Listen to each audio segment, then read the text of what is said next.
Welcome to Love Thy Lawyer, where we talk with attorneys about their lives and careers. Today, we welcome Thuy Thi Nguyen to the podcast. She is currently a partner at Garcia Hernandez Sawhney LLP and commission counsel for the Oakland Police Commission.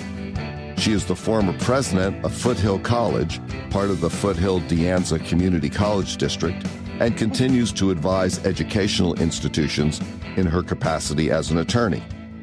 Among many of her significant achievements is her recognition by the Carnegie Corporation and the New York Times as a notable contributor to the progress of American society. And she's been recognized by the city of Oakland by having a day named in her honor. Thuy Thi Nguyen, welcome to Love Thy Lawyer. Well, hello, Louis, and greetings to all the listeners of Love Thy Lawyer. Thank you. Where are you speaking to us from right now? I'm speaking from home in Castro Valley, where I have basically lived in the Bay Area for 35 years, including at one point in Oakland. Can you tell us a little bit about what sort of practice that you have right now? It's the same practice, although a little bit more evolved. When I first started out as a lawyer after graduating from UCLA Law School, and that is education law. That has always been my passion. Although back then I was very focused on school desegregation work. So helping schools such as Berkeley Unified School District, San Jose Unified School District with their voluntary integration plan or their school desegregation court-ordered plan. Do you have an office that you go to as well? I do have an office, but I have really the privilege of deciding whether to work from home or in office. And because of the work of being with clients from all over, I actually am able to work mostly from home. But we do have an office in Alameda that I go into sometimes, very rarely, but sometimes. And then our law firm also has an office in San Diego and the Glendale area. How big a firm is it? It's about 25 lawyers. It's a minority-owned law firm. In education, it's believed to be the largest minority-owned education law firm in the state. I'm very proud of the bandwidth and the bench, so to speak, that this law firm has in terms of really some high-level, high-achieving lawyers representing, community colleges and school districts up and down the state. You also are the counsel for the Oakland Police Commission. Can you tell us a little bit about that work and where that fits into your duties? Through the law firm, that's how I am the commission counsel for the Oakland Police Commission. So essentially, a few years ago, the city of Oakland, its voters voted for the existence of an Oakland Police Commission, which is a civilian oversight body overseeing the Oakland Police Department. And then they went back to the voters and asked the voters, and the voters voted over 80% in ability for the Oakland Police Commission to hire its own lawyer. As you can see, that ability is to speak to how important lawyers are in the work and being able for a commission to have its own legal counsel so that it can do its constitutional reform work. And so the Oakland Police Commission went out through an RFP process and selected the law firm of Garcia Hernandez Sawhney.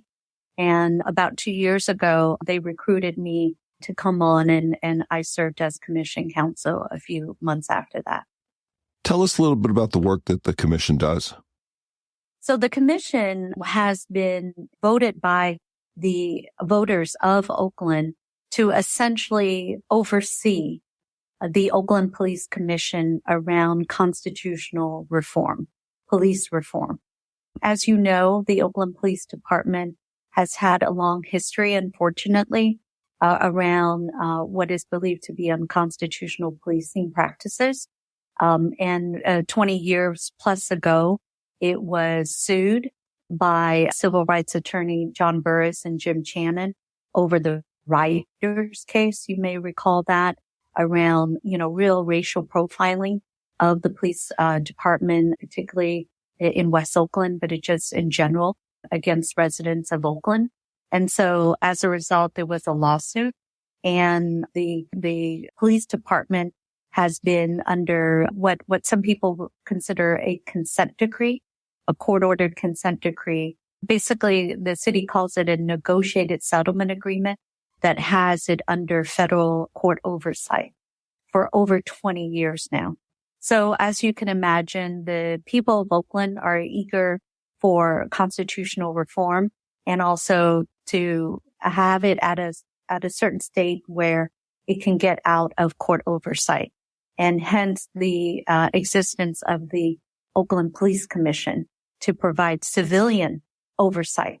And through that, hopefully, if and when, and we're hoping sooner rather than later, considering that the city has been under a court order for over 20 years now, that at one point when there is no longer court oversight, there's still oversight on constitutional reform, and that is oversight by civilians. How many people are on the Oakland Police Commission? So right now it has some vacancies. And so if people are interested, there are two ways to be selected. One is through the mayor. The other is through a selection panel that are appointed by the city council and the mayor. So those are the two vehicles in which to be selected on the commission. But in terms of the commission, it has essentially 7 regular commissioners and 2 alternate commissioners. But right now it does have vacancies. Where are you from originally? I was actually born in Saigon, Vietnam. And my family and I fled communist Vietnam when I was 3 years old. We were boat people. We drifted in the Pacific Ocean for over 20 days. You know, some people, I quite frankly, till today, I'm still trying to get the exact date, but that was the issue. My parents and I, along with their family members in this small rickety fishing boat, drifted in the Pacific Ocean for so many days that they actually can't really give an exact date. They believe it's over 20 days. And so we were rescued by a Japanese commercial ship when they spotted us in the Pacific Ocean, and they took us to a refugee camp in Japan. So I'm a former refugee, and that's why when you had mentioned the recognition by Carnegie Corporation in the New York Times, they refer to it as the Great Immigrants, and every July 4th, they select about 30 or so great immigrants around the country. And the reason is I'm an immigrant, particularly I'm a former refugee. Do you have a recollection of that?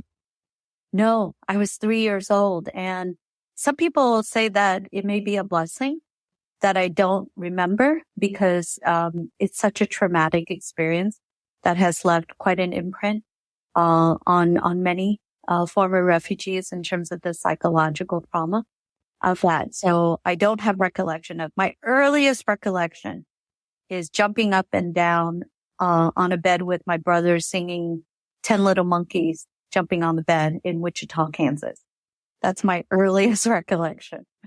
Where'd you go to high school? I went to high school in Oakland, Castlemont High School in East Oakland. And it a very eye-opening experience living in East Oakland, in the deep part of East Oakland. The school I went to, Castlemont High School, for those who know, at that time was predominantly Black student population. And so I was one of the few Asian Americans at a predominantly Black school. And growing up, going to high school at Castlemont High School also got me to see a lot of the social injustices, which is why when I came out of law school, I wanted to do school desegregation work. When you graduated from high school, where'd you go to college? I went to Yale for college. And as far as I know, based on the teachers and principal at Castlemont, they believe that I'm the first Castlemont grad to go directly to an Ivy League in the school's history. What was that experience like? I mean, going from Castlemont High School to Yale, those are very different environments. Yes, we're quite a big leap. I'm not sure if I knew what I was doing. All I knew is that my mother said, well, at that time, all the presidential candidates had roots at Yale. So it must be a good school, according to my mom. So why don't we go there? And it was interesting being from Oakland, the place, the birthplace of the Black Panthers. And the East Coast, New Haven, where Yale is located, is the birthplace of the Black Panther in the East Coast. And so I said, well, at least there's one theme that's consistent. But short of that, it was quite an eye opener for this first in her family to go to college. You know, oldest child of 7 coming from Castlemont, who may have been the first to go to an Ivy League from her high school. It was quite an eye-opening experience. You ultimately went to law school. Did you take some time off between college and law school, or did you just go straight through? Oh, Louis, I wish I had your wisdom of that question asked of me earlier, whether to take it, because I often now do advise folks to consider taking a year off just to kind of orient reorient yourself, have a better understanding of your why as to why you want to go to law school, but just take a quick breather. I did not. And I think, quite frankly, even though I teased myself and said that if I had that wisdom, I would have, honestly, I'm not sure if I could have, because, you know, being the first in her family to go to college, there was a lot of hopes and dreams to finish quickly, to help pay the bills for the family and help out mom and dad and siblings. So I'm not sure if I would have been able to take a year off, but if anyone could, I definitely think people should. So you went straight through. Where did you go to law school? I went to UCLA Law School. Let's just put it this way. After experiencing the East Coast, I am going back to Cali. Well, I guess that to some extent as an educational institution, Yale was probably a slight step up from Castlemont, but the weather in New Haven was probably a substantial step down. Oh, yeah. I always thought snow was nice and fluffy. I never knew it could turn to ice and make you fall on your butt more times than you needed to. When was it really that you first started thinking about being a lawyer? And then when did you actually take the plunge and decide, yeah, I'm really going to do this, fill out the form, send in the money, go to law school?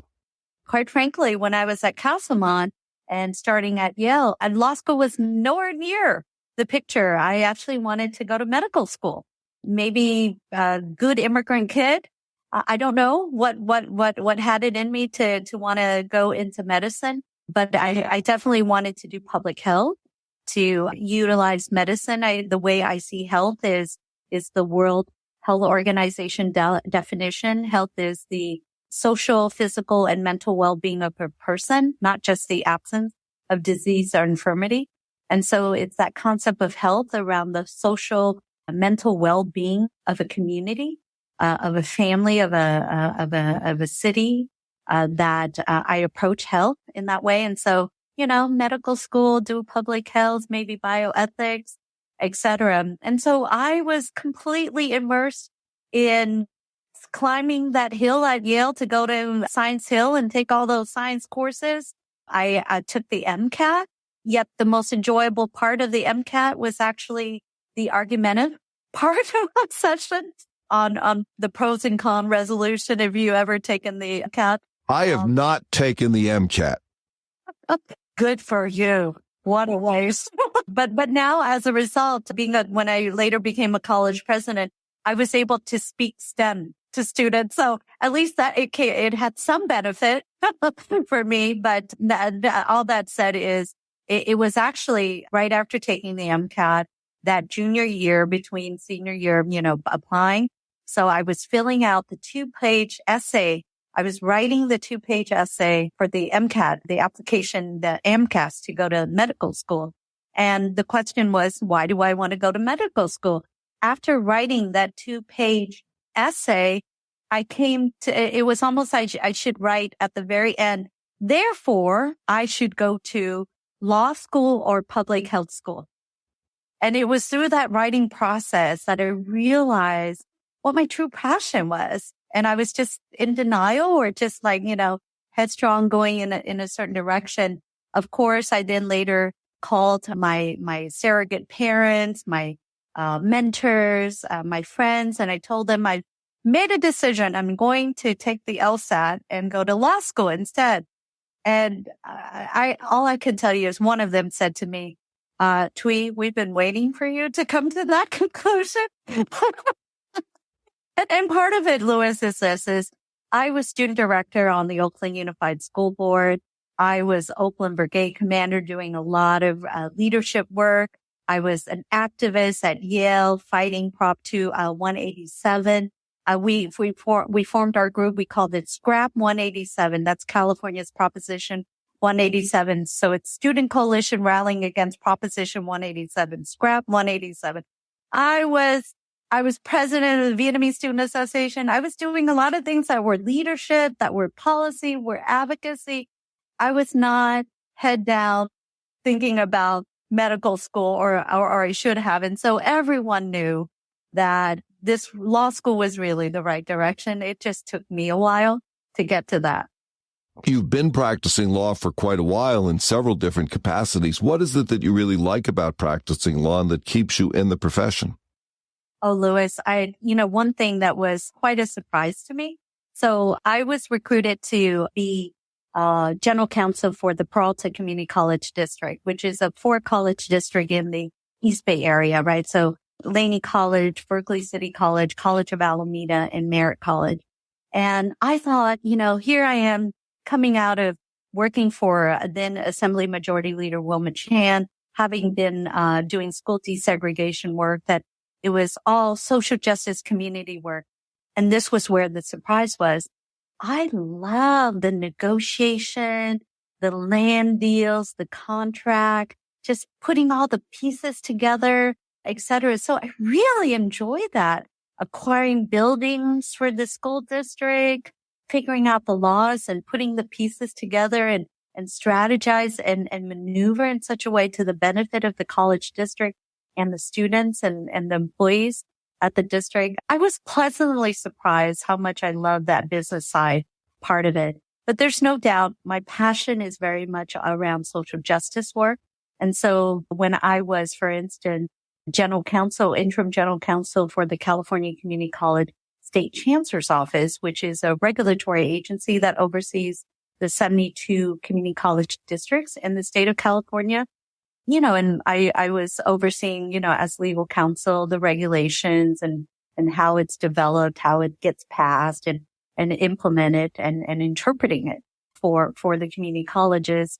There was no doubt in my mind that the work around equity, particularly racial equity, was really important to me. And so I oversaw the Equal Employment Opportunity Program and was able to find regulations written in such a way that allowed me to change the funding allocation for that resulted in a allocation so that we could, instigate better hiring practices. And so therefore we could get greater faculty diversity for our students. And the research has shown that students of color do really well when the faculty ranks are diverse racially. And so, there's no doubt that the skills, the knowledge of the law, as much fun as I had doing the business side, it's so personally satisfying to be able to use those skill sets for social justice work. If a young person were coming out of college, would you recommend going into the law as a career? Absolutely. Absolutely. It's interesting. I often advise, including my own family members, and I have 2 other siblings who are lawyers too. I often advise them that, if you kind of have the direction of policy or administration or something leaning toward that, is to get a law degree instead or couple it with a law degree. And it was interesting because I said to myself, and I've said to people that a legal degree can give you a lot of wiggle room, right? You don't necessarily have to practice law, which is very interesting because I didn't go to law school actually wanting to practice law. I actually wanted to do the other types of work, but with a legal degree. And if you count the years, I've been practicing more law those years the majority of those years have been practicing law versus not. So there you go. I have a two-part question. You can answer it in both parts or one part or the other or in some combination. What do you think is the best advice you've ever received? And what advice would you give to a young lawyer just starting out? I met someone that your podcast interviewed, the great Dale Manami. And I remember asking Dale Manami, what advice would you give to a young lawyer who wants to make a difference in the world and have a fulfilling career, legal career? The first thing he said to me, and the only thing he said to me at that time, was take care of your health. And it's very true. It's very true. You're only a good lawyer. You're only able to show up if you really make a point to take care of your health. And so health is the critical element to it. I would further add, be really into your work. Even if you don't think you may love it initially, but just really be in it, be all in for your client, be all in for that task that's right in front of you, right? And find the cerebral joy and the heart joy of it. And to the extent that you could find work that you already know that you will enjoy, that's even better. I have said this before on this podcast, and I've said it I don't know how many times to friends, colleagues, people that I talk to.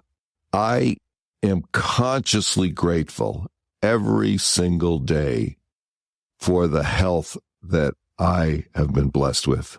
And I agree with you. I agree with Dale as far as that's concerned. If you feel well, you can take on the world. And if you don't feel well, it's hard to do much of anything. And there's no house, there's no car, there's no checkbook that can make it worth it to not feel well. I really think about that for myself all the time. So it's interesting that you bring that up. You've been working in the legal system for a long time. Do you think that it's fair? I think it tries to. And I think to that extent, it's also the beauty of what is called the United States of America, that we're not a perfect union. Our profession is not a perfect profession, but we strive to. We're a profession that's trying to constantly improve. It needs improvement in terms of the diversity of the profession, which is why when I was general counsel for the Peralta Community College District, I volunteered for the Council on Access and Fairness for the State Bar. And it was through that I said, let's start a 2+2+3 law pathway program. Let's get the law schools in. And right now we have 23 high school law academies in the state, 35 community colleges, 18 undergraduates, and 15 law schools in California. The law school signing an agreement to provide special consideration for admission with the effort of diversifying the profession. And I think through that diversity, it could be more just. When you say 2+2+3, I guess that means 2 years community college plus 2 years then at either Cal State or University of California, and then going on to a 3-year law school. Is that correct? Okay. Yes. Now, how do you identify the young people who are going to get into that program, and how does someone who has some interest in that program find it and get into it? I'm wondering if you could just tell us a little bit about that pathway. You can Google California Law Pathways Community College, and it'll come up. And the essence, there are 35 community colleges in the law pathway program. So when you go onto the website, it'll identify which community colleges are in the law pathway program. Lawyers and judges who are volunteering at each of those community colleges, providing mentorship, internships, just a whole host of things. And the whole goal is to actually get them to transfer to a 4-year and then go to our community colleges or law school. I think that it is so important to be able to show a path for people who are perhaps the first people in their family to have ever gone to college at any level, and to be able to see that, yeah, there's a path here. I don't want to say it isn't hard, but it's not that hard. It's not as hard as a lot of things. There's a way to put one foot in front of the other and academically end up graduating from law school. Well said, Louis. I'm going to shift gears here a little bit. Can you tell me a little bit about what your family life has been like and what practicing law has been like as far as your family and your family fitting into your practice of law? Well, I love sharing my career and, as what people call the work-life balance. I love sharing aspects of my profession, my career with my family. I mean, not overwhelm them, but I have 2 kids who are now in high school and, being able to kind of just get their thoughts and their feedback, their thinking, I don't know about you, Louis, but I love growing. I love every day learning something new, seeing things differently, right? That's the excitement of the profession. And it's so high ordered thinking. And so it's precise as best as it could be. It's intelligent. It's rigorous. It's disciplined. And so imagine getting fresh eyes and fresh thinkings from your kids. So that's been a good fortune. Let's say you came into some real money, $3 or $4 billion. What, if anything, would you do differently in your life? That's the great question, right? The lottery ticket that you win, right? What would you do? Honestly, sometimes I feel so blessed to do the work. I do a lot of volunteer work. So if I get that money, I probably would just convert the work into voluntary work and being on boards and creating new things and ideas and funding it to make it happen. What if you had a magic wand and there was one thing in the world, the legal world or otherwise, that you could change? What would that be? I'm a student of Socrates, so I love saying the unexamined life is not worth living. And from a career standpoint, I often also say the unexamined system is not worth perpetuating. And so being lawyers, being people in this democracy, living in this democracy, we do need to examine our structures, our systems, including our legal system, to do better, right? To do better. And we have such brilliant people, trained, prepared, with good minds and good hearts. And I think we could do better in terms of coming together and looking at our laws in a deep way. Let's say someone gave you 60 seconds on the Super Bowl. You had this huge platform to say whatever you wanted to, this enormous audience. What would you like to say on your Super Bowl ad? Let's look at our system. Make sure that it's inclusive. Let's have everyone at the table and really think deeply of how we can do better.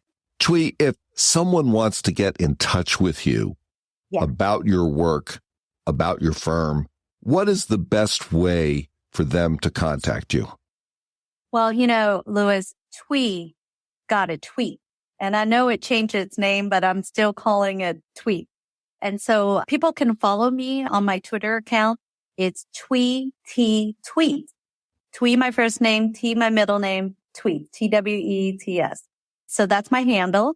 And I really enjoy just following people and lifting everyone's voices and all of that. So I'd love for people to contact me that way. The other is actually through my law firm website. People can go on to ghslaw.com. That's Garcia Hernandez Sawhney. So ghslaw.com and be able to find me that way. Thuy, is there anything that you want to talk about that we haven't discussed? Is there anything at all that you wanted to bring up? Well, Louis, I just want to thank you so much for inviting me to your podcast. I love the name of your podcast, Love Thy Lawyer. And in some ways, it has 2 meanings to me. One is love thy neighbor, right? And this whole notion of being kind and good to each other and being inclusive and bring everyone to the table, share bread, or sometimes I call it scoop rice with each other, right? So just having that ability to be in community with each other is something I thank you for asking me to join you in this podcast.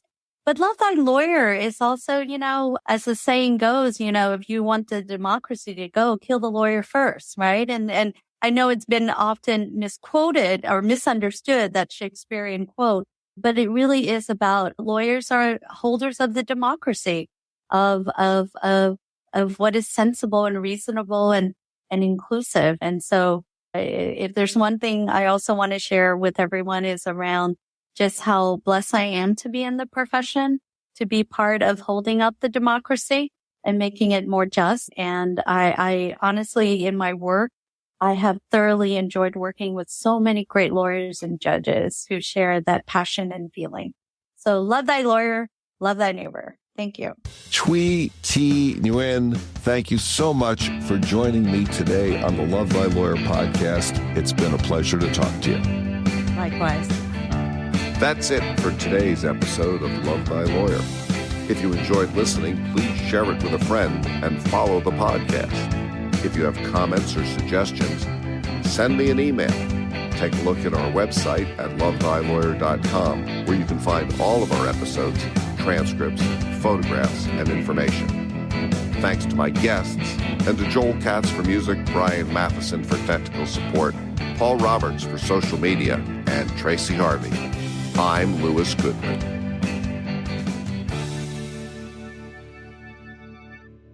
To have lunch with them and have conversations and see how that can support their work. So I got a little bit of that, but I think it's more so now